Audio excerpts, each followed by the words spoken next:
है जो आज इधर है कल उधर खोल दो। अरे ये एक संत के द्वारा निकली हुई कटवाणी है जो कभी असत्य सिद्ध नहीं हो सकती है। समझ गए यात्री कि ये हमें क्षमा नहीं करेंगे।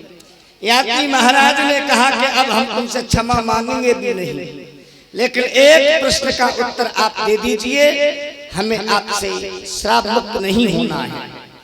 प्रश्न किया है कि प्रेम की भी कदर गाली है, हाय प्रेम दीवानी को।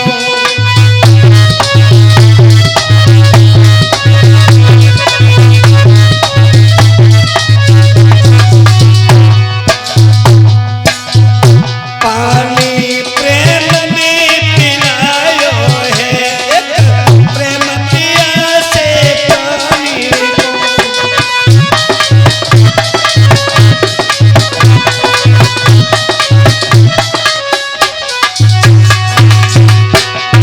शंकराचार्य से आते कहते हैं मांगे रतिदान अगर नारी, स्त्री अपनी पराई नहीं,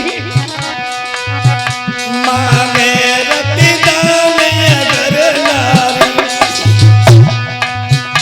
तो देना धर्म बताया है।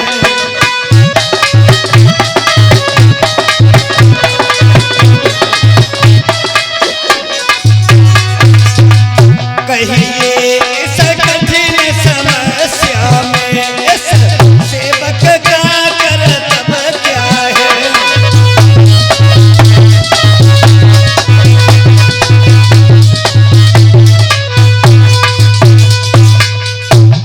कहने लगे हैं कि धर्म ग्रंथ कहते हैं कि अगर अपनी पत्नी रतदान की इच्छा जाहिर करती है तो उसकी इच्छा पूर्ण करनी चाहिए। अगर धर्म ग्रंथ की बात असत्य है तो हम आपसे श्राप मुक्त नहीं होना चाहेंगे। अगर धर्म की बात ग्रंथों की बात सत्य है तो आप हमें श्राप मुक्त करें। शुक्राचार्य जी ने कहा कि हम ग्रंथों की बात को असत्य सिद्ध नहीं कर सकते हैं, लेकिन अपना श्राप भी वापस नहीं ले पाएंगे। एक उपाय हम तुम्हें बताते हैं कि अगर तुम्हारा कोई पुत्र मित्र रिश्तेदार तुम्हें अपना यौवन काल प्रदान कर दे तो तुम जवान हो जाओगे, वो बूढ़ा हो जाएगा। लौट करके महाराज प्रयाग में आते हैं,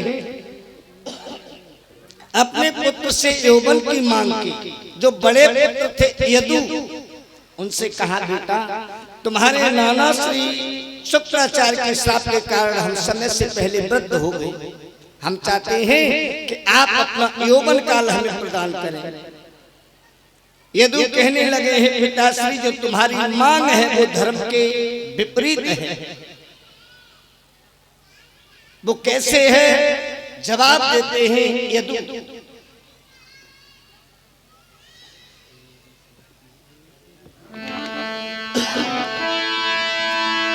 कि मेरी शक्ति को लेकर के और मेरी मैया पर अनमाओगे, हम सत्य धर्म से कहते हैं तुम घोर नरक में जाओगे।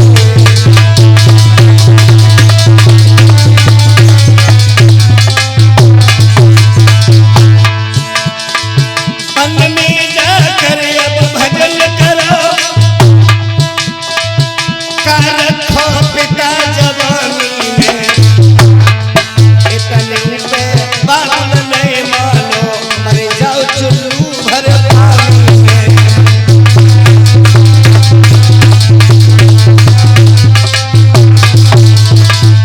इसीलिए कहा गया है मैके में चलो संभाल के, ससुरे में काट जय हो। मैके में चलो संभाल के, ससुरे में काट जय हो।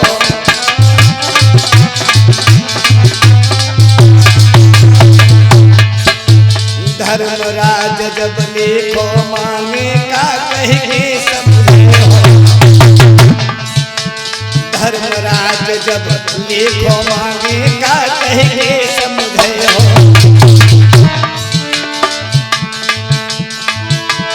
कर कर याद हाय कर मन की कर मन मन पछताए हो।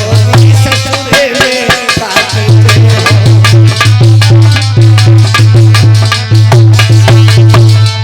चार पुत्रों ने जवाब दे दिया कि आप हमसे शक्ति लेंगे, मेरी मां पर प्रयोग करोगे, ये बात धर्म के विपरीत है। अंत में सबसे छोटे पुत्र पूर्ण यौवन काल प्रदान किया है। महाराज बुढ़ापे से ग्रसित हो गए हैं। 75 वर्ष तक पूर्ण यौवन के साथ में हास्य विलास करते हैं। एक दिन ब्रह्म मुहूर्त में महाराज को स्वप्न आया कि आए थे प्रभु भजन को ओटन लगे कपास। हे राजन, प्रभु भक्ति छोड़ करके तू भोगों में अटका है। तुम समझ रहे होगे कि तुम भोगों को भोग रहे हो, तुम भोगों को नहीं, भोग तेरा शोषण कर रहे हैं। जिस प्रकार एक श्वान निर्जन स्थान पर हड्डी को चबता है, दांतों से खून आता है, समझता है कि खून हड्डी में से आ रहा है। इसी प्रकार आप भोगों को नहीं भोग रहे हैं, भोग तेरा ही शोषण कर रहे हैं। महाराज को ज्ञान की जागृति हो जाती है। अपने पुत्रों को पास में बुलाया है। 4 पुत्रों को 4 दिशाओं का राजा बनाया गया है। अंत में पुर को प्रयाग का ताज प्रदान कर